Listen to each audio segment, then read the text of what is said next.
இரவு 10 மணிக்கு நிஷா மற்றும் ரேவதி தங்களுடைய பழைய ஹோஸ்டல் ரூமுக்கு திரும்பினர். அறை முழுக்க ஒருவிதமான அமைதியும், பழைய சுவர்களில் இருந்து வரும் மெல்லிய ஈரத்து வாசனையும் ஏதோ சரியில்லை என்ற உணர்வை கொடுத்தது. இரவு 2 மணிக்கு திடீரென்று டக் டக் என்று கதவிலிருந்து ஒரு பலமான தட்டல் கேட்டது. ரேவதி பயந்து எழுந்து நிஷாவை அசைத்தாள். யாரு இவ்வளவு நேரம் தட்டுறாங்க?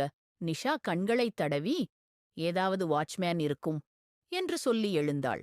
ஆனால் அந்த தட்டலின் ரித்தம் மனிதன் தட்டும் மாதிரி இல்லை. ஒவ்வொரு ஒலியும் அறை முழுக்க எதிரொலித்தது. நிஷா கதவிடம் போய் பீப் ஹோலை பார்த்தாள். வெளியில் யாருமே இல்லை. ஆனால் அங்கே ஒரு குளிர், மூக்குக்குள் ஊறுவது போல ஒரு ஈரமான மூடுபனி. ரேவதி, நிஷா, கதவு திறக்காதே என்று அழுதுகொண்டே சொன்னாள். அப்போது கதவுக்குப் பின்னால் ஒரு ஒலி, ஒரு பெண்ணின் மெல்லிய கிசுகிசு. திற, திற, கதவு திற. நிஷா கதவை பார்த்தபடி உறைந்து போனாள். அவள் பின்னால் மெதுவாக வேறொருத்தி எழுந்த மாதிரி ஒரு பேல் வைட் முகம், நீண்ட ஈரமான முடி.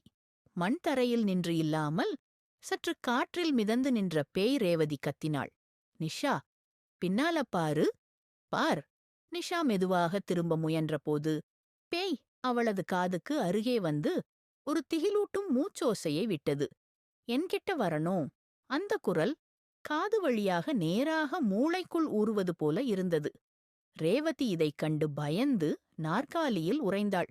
நிஷாவின் முகம் மெதுவாக மந்தமானது. அவள் தலையை கொஞ்சம் திருப்பினாள். பேய். அவளது முகத்துக்கு ஒரே ஒரு அங்குல தூரத்தில் கண்கள் 2 கருங்குழலாக, உள்ளே எந்த உயிரும் இல்லாத வெறுமை. நிஷாவின் கண்கள் மெதுவாக வெண்ணிறமாக மாறத் தொடங்கின. ரேவதியின் சுவாசம் கூட நிற்பது போல் ஆனது. ஒரு பெரிய சத்தம். அதற்குப் பிறகு அறை முழுக்க அமைதி. நிஷா சீரான உடம்புடன் மெதுவாக எழுந்தாள். கண்கள் முழுக்க வெள்ளை. பேய் அவளுள் நுழைந்துவிட்டது.